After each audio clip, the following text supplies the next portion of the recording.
Warning: the show you are about to hear contains muscular, intelligent, and intelligible sexy men discussing B-movies, and will contain movie spoilers. Only one of the previous statements is actually true. You decide. So light that fuse and let it burn. There's no escape, there's no return. Exploding heads and synthwave licks. We're deep in cult classic kicks. Low budget dreams that never quit. Every frame a misfit hit. This is the B-Movie Blitzkrieg Podcast. This is Duncan The Baz. The B-Movie Blitzkrieg Podcast. Welcome back to the B-Movie Blitzkrieg Podcast, the final movie review transmission of Season 1, broadcasting from a podcast bunker that has endured gangs, mutants, immortals, and the end of the world, only to discover that the final boss was an ancient flying god with a taste for ritual sacrifice and Manhattan real estate. I'm your host, Duncan McLeish, the chronicler of the Concrete Nightmares, and the only man who thinks the real villain of this film is still municipal oversight. Tonight we close out Season 1 with Q, the Winged Serpent, a film that dares to ask, what if New York City had one more unsolvable problem, and it had wings? Expect rooftop rituals, stop-motion terror, detectives operating on pure exhaustion, and a city so numb to chaos that even divine retribution barely registers as a headline. This isn't just a monster movie, it's a procedural dragged kicking and screaming into mythology, where ancient gods collide with filled cabinets, and the real horror is how slowly anything gets done. But I am not braving this cursed skyline alone. Oh no, not for the season finale. Joining me, and this is the longest intro that I've done for the Baz thus far, so strap yourself in. Joining me is a man who looks at a winged god circling Manhattan and doesn't scream, doesn't run away, he doesn't pray. He adjusts his glasses, fixes his fez, studies the crime scene photos, and quietly asks, have we considered how long it's been nesting there? He is the high priest of the post-incident analysis, the comptroller of catastrophic consequences, the only man alive who could watch a deity swoop down, snatch a victim and think, this suggests a pattern. A scholar forged in the fires of Season 1's plague-ridden snakes, killer security robots, kung fu pimps, British snake deities, adventures across the 8th dimension, subway gang warfare, and philosophy lectures delivered by Floating Stone Head. This man has seen some things, ladies and gents. He treats ancient gods like case studies. He treats urban collapse like a spreadsheet problem. He treats ritual sacrifice as an unfortunate but statistically inevitable outcome of poor city planning. While others shout, it's a monster, he calmly replies, no, it's an operational failure. He's the Baron of bureaucratic doom, the surveyor of skyline nightmares, the man that knows that Q isn't a real threat, unchecked by urban entropy. Ladies and gentlemen, scholars and survivors, at the end of all things, at the end of Season 1, he is the man, the myth, the legend, the Baz. Guten Abend, meine sexy Liebchen und Kameraden. Has anybody measured that thing's skull? I thought you were going dick. I'm glad you went skull. I'm so glad you went. No. So glad you went skull. We're here, buddy. We've made it to the end. This is the last movie. Listen, we never, in the other show, in the other timeline that exists out there, managed to deliver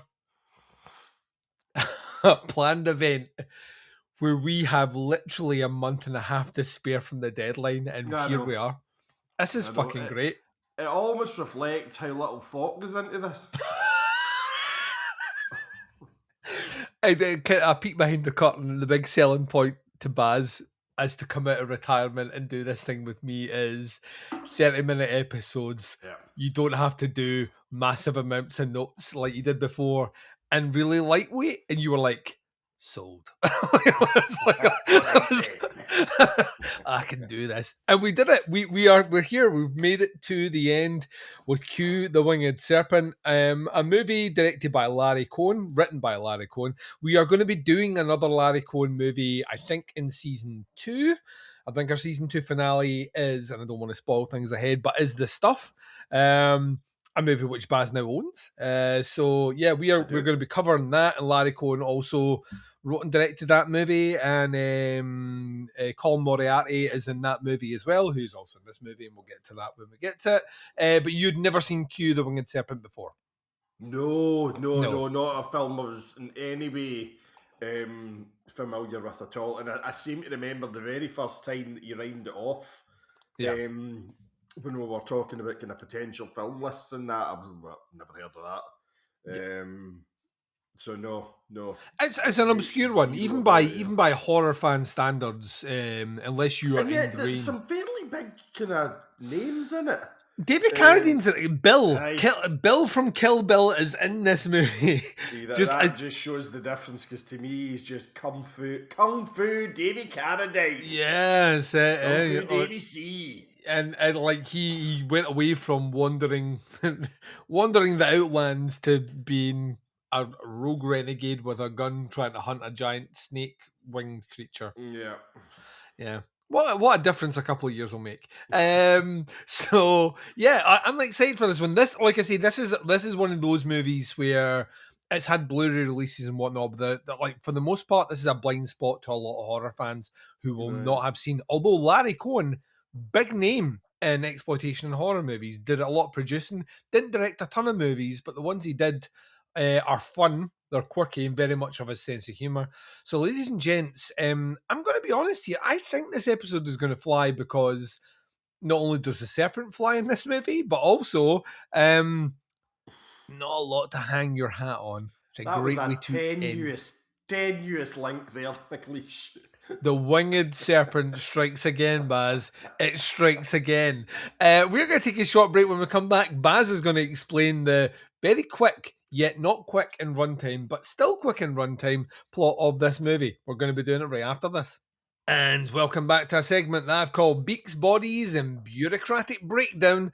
This is the plot synopsis of a particular movie called Q, the Winged Serpent. Baz, what happens in this movie, buddy? Well, let me tell you, Duncan, a mysterious winged serpent, which happens to be the reincarnation of the Aztec god Quetzalcoatl. Well which done. I believe is the right way to say it now, which I've never known, although I'm familiar with the name. It starts terrorizing New York City. Mm-hmm. David Carradine, Kung Fu Davey C. And, lift that cauldron! Favourite bit in the whole fucking thing. Just love that intro. He is part of a motley crew of overly violent New York cops. Try to do battle with said winged serpent, although they do, I believe they think it's a serial killer at first. Yep, New York. So there's an odd kind of side plot that's the main plot in this, where the world's least likely fucking ex-con finds the nest of the creature at the top of the Chrysler Building, and then tries to use this information to blackmail the city for cash and stuff like that.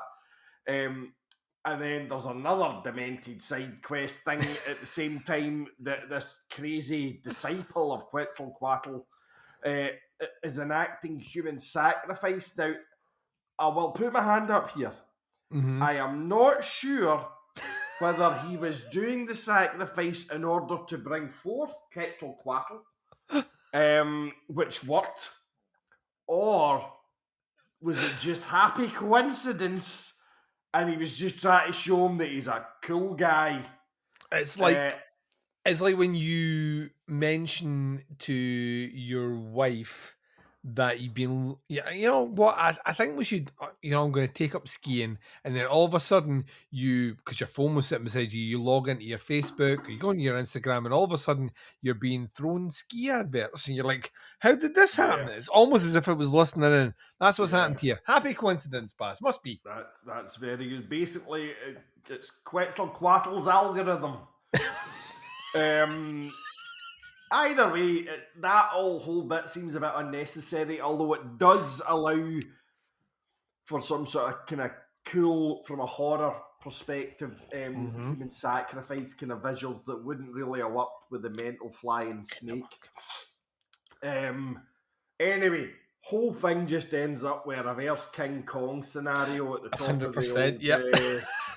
Chrysler Building with all the cops inside, with some surprisingly serious fucking hardware Oh yeah. firing and shooting at this thing.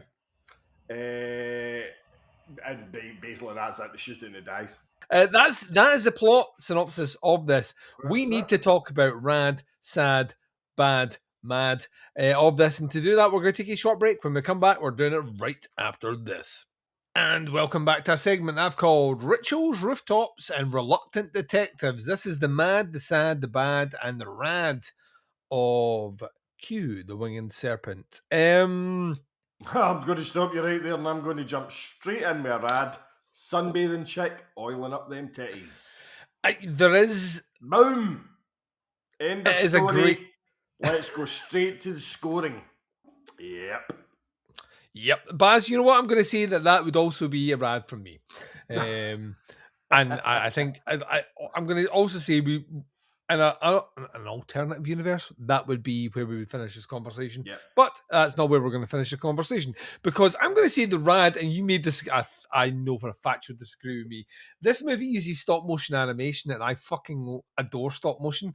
I grew up on stop motion, so like a lot of the Ray Harryhausen movies that Clash of the Titans, my friend. Yeah, the original, but not that bullshit remake. my granddad was like obsessed with the Ray Harryhausen, so I grew up watching those movies. So much so I own them on Blu-ray. So like I just have like a nostalgic thing for me. I think by that point, I would back you up on that. I don't mind that at all. Don't mind that at all. Yes, Baz. That's what I'm talking about. Like, see how we're just like syncing up right at the end of this season here. Have a goddamn drink. Well done, Baz. You've earned this. Duncan's agreed with me, so it's fine. What I didn't like was and we've mentioned it already, the rather abrupt entry of the Winged Serpent. And I actually checked the time, it's 2.5 minutes in, and boom! Oh, it's quick. Bites the guy's head off. End of story. What was that? Where did it come from? A guy who's like, is he a sex pest? I think he's just a jolly window cleaner. I think the wee bird on the phone's quite up herself. You know what I mean? Calm down, hen. He's just waving. He's back here again cleaning these windows. Yes, because they need cleaned. I think he's just here to pervert me. Outside your window, love. You'd know all about a creepy pervert outside your window if you'd seen me rubbing my bleach anus against your fucking window. You know what? I'm also going to say that what is a bad for me is the end of this movie where the egg is found in the other building. Well, it's not found. The camera reveals it. It's kind of needless. The idea that there's another one. It is so, even by 82, it is so cliche. It's the once again, it's the slasher trope of the killer comes back, Jason comes out the water, Michael Myers, his body's disappeared. Is that idea of we need that one final scare? It's not really a scare. It's a kind of silly reveal of, and it like continues. Prologue for Q2, isn't it? Which never happens. So, Larry Cohen does not do that. He moves on and makes his stuff because enough is never enough. Yeah, I don't like the ending of this movie. I find it kind of cheesy, which also kind of plays to its strengths. This movie is inherently cheesy, but and it's of that time as well. Yes, do you know what I mean? Another thing that I thought was rad was Neil Diamond's Diamond Shop. I thought, see, to have a diamond store in New York City just called Neil Diamonds is fucking amazing. Like if he was doing a residence, there was an Oscar for greatest background scenery pun name. Boom. I've got a couple of sad things. Go for it. The first was the wee peeping Tom dude with his steampunk telescope. What is that all about? What is the need for that? All I could think about was that Key and Peele sketch. Have you seen that one? Oh, yes. When your mate goes steampunk. Yeah. He's like, the apothecary. That's all I can fucking think of.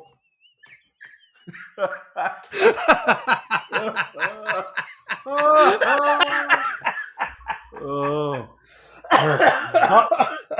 That's not the saddest thing in the whole film. What is the saddest thing? Actually, it isn't in the film. It's a fact about the film. The saddest thing is this film was made before Slayer released Raining Blood. I know, man. Can you imagine that scene where they're all getting splattered with blood from above and oh my god, it would have been fucking bitching. Yeah, we'll miss that trick was sad. That made me cry.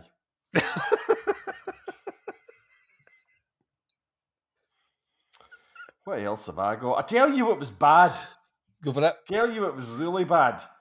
The over-reliance on Peking ducks as background scenery.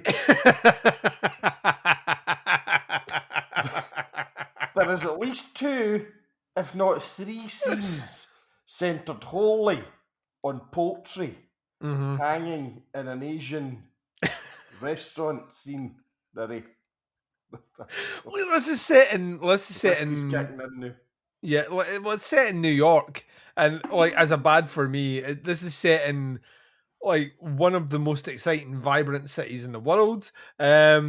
And yet we see so little of it. Movies like there's a giant fucking flying winged creature about there, and we spend very little time in the city and a lot of time inside buildings that could be fucking anywhere.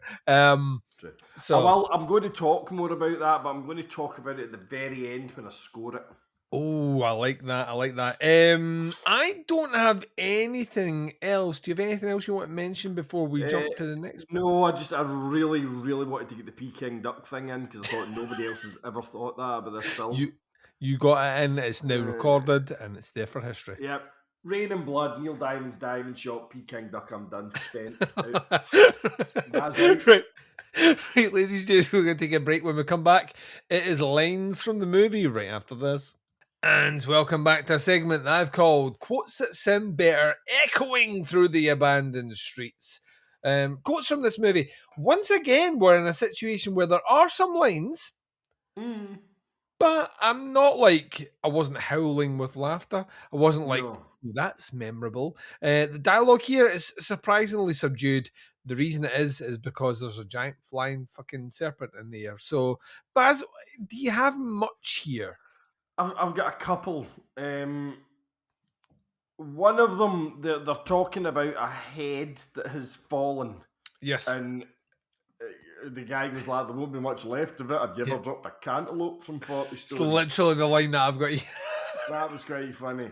The other one that I've got, which I found really funny, but it's all in the delivery and the kind of set up to it. There was a bit where he's just going like that, eat him, eat him, eat him, eat, like over and over and over again. I'm like, that's fucking hilarious. Me saying it is not, but in the film, that bit is very funny.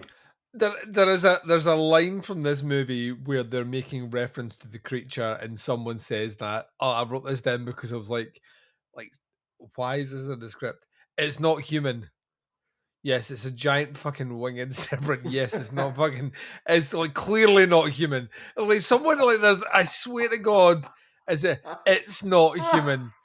And I was tell by the wings. I was fucking I was honestly, I was like that way where you're like, do I need to rewind? Do I need to put the subtitles on now? I'm going to put the subtitles on. It's not human. All I had was "it's not human" in the cantaloupe line, which I genuinely thought was fucking hilarious because I was like, it's a visceral image, but also I don't think there's a lot of people that imagine dropping a melon at a window. You know what, Baz? I'm gonna say that we move on. I'm gonna say that maybe this movie delivers more in the plot hole capacity. Right. Although I'm also going to say this is a movie about a giant winged Aztec deity like killing people. So maybe we have to park some of our our plot holes into the world of mysticism. I'll find out. Like, if you can make a compelling case, I will back you up, buddy, and we're going to do it right after this. And welcome back to a segment called Plot Holes Bigger Than the Chrysler Building. Baz, you've watched this movie, you've absorbed it, you scrutinized it, you took a you know what, the magnifying glass came out, it was over the eye, you were watching everything that happened. Could you spot anything that you would consider as a potential plot hole in this movie? So the first one I've got is pretty obvious, but it needs mentioned. Is like, why does nobody notice the massive flying dragon serpent thing flying over the most populous city in the world outside of like Tokyo? And it's either got a severed head in its mouth or a screaming woman. Do you know what I mean? And nobody appears able to see this thing to the point that the cops think they're after a serial killer. Yeah. You know what I mean? It's a good one.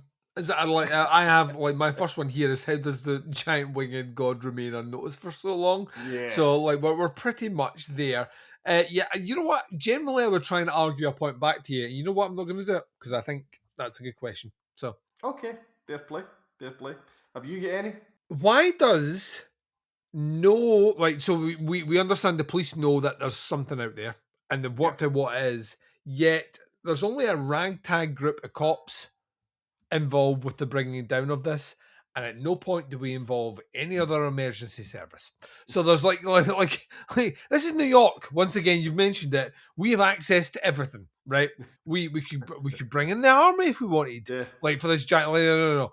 This A ragtag helicopter group wouldn't be the worst idea. yeah, like we have unlimited resources here. You met biggest city, all that. Like we have all this here, and yet a couple of cops with some automatic weapons, they're going to bring it down. And just every time it happens, I'm like, this would happen. Like even you mentioned King Kong before, like because it is emulating that.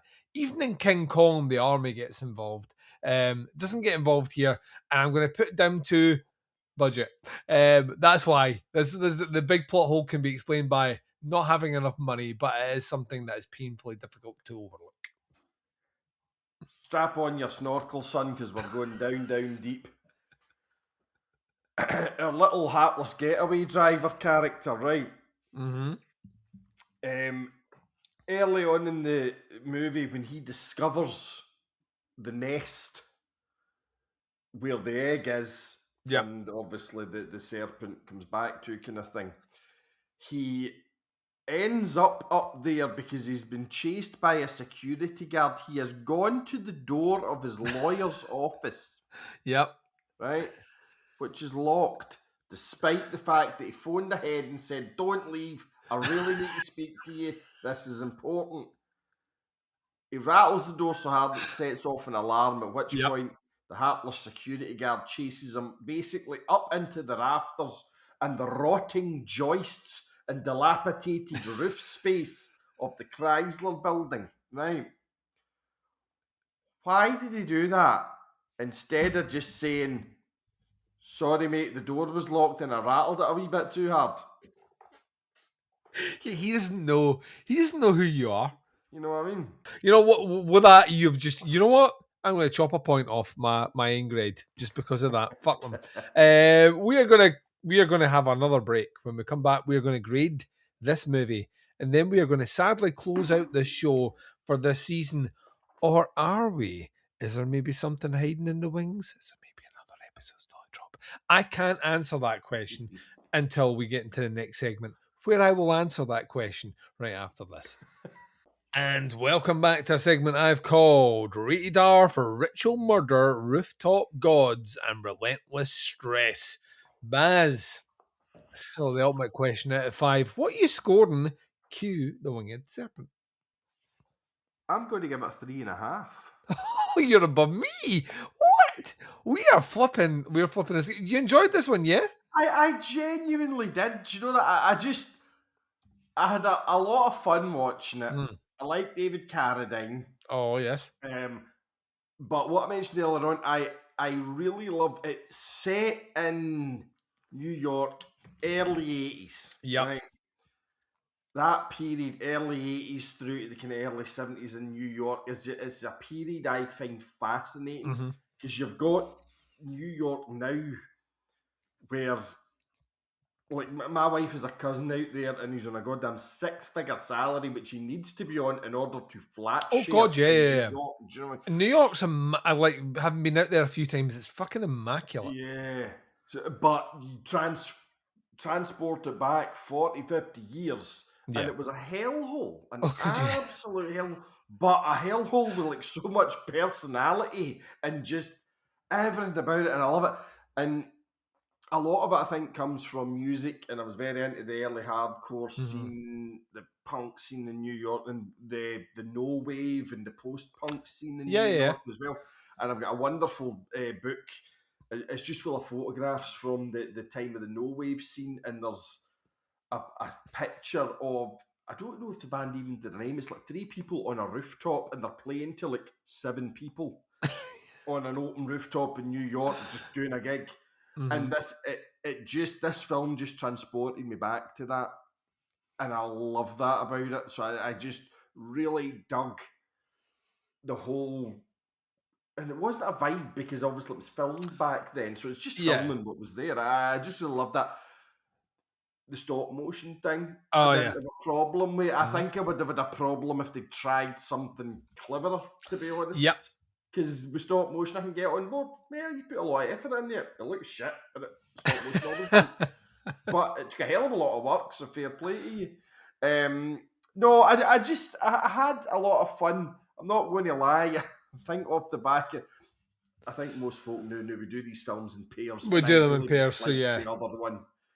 And this was a welcome relief, and one that I enjoyed greatly, and you can just sit and enjoy this film. I would watch this film again quite happily. Amazing. Listen, there's nothing that makes me happier than closing out a season with a movie that you enjoyed. I don't want you left with a sour note. For me, it's right down the middle. It's 2.5 out of 5. It's, it sits somewhere between I like it and didn't like it is maybe a bit too strong. It's fun. The sort of movie you can fling on in the background and pay attention when you hear characters screaming or noise. It shows its influences clearly on its sleeve, and in a lot of respects, I respect it for that. It's not trying to be higher brow than a kind of grubby exploitation nod to a movie like King Kong. Yeah. That's kind of all I want from a movie like this. So there we go, ladies and gents. That's our grades, which means it's time to close out this final movie review of season 1. And that brings us to the end of season 1 with Q, the Winged Serpent from 1982, a film that captures everything we've celebrated this season. Ambitious, chaotic, cult energy, and a total disregard for budget and comfort. It's part monster movie, part police procedural, part exhausted scream into the urban void. The perfect grime-soaked full stop to our first run through this glorious trash cinema maze. A massive thanks, as always, to the Baz, the only man that can watch the entire season of B-movies, culminating in an ancient flying god terrorizing New York, and calmly conclude, honestly, this tracks.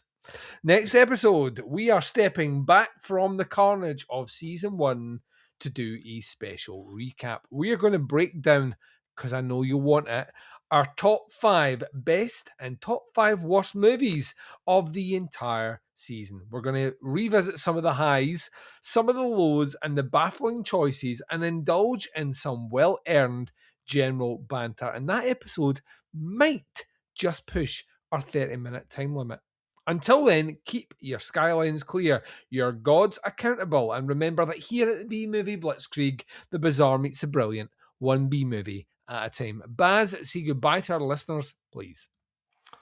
Guten Abend, meine sexy Liebchen. I hope you've enjoyed this season. We will recap in the next episode.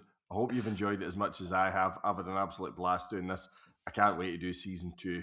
And I'll see you all after the fall of the United Kingdom. Blitzkrieg? Blitzkrieg.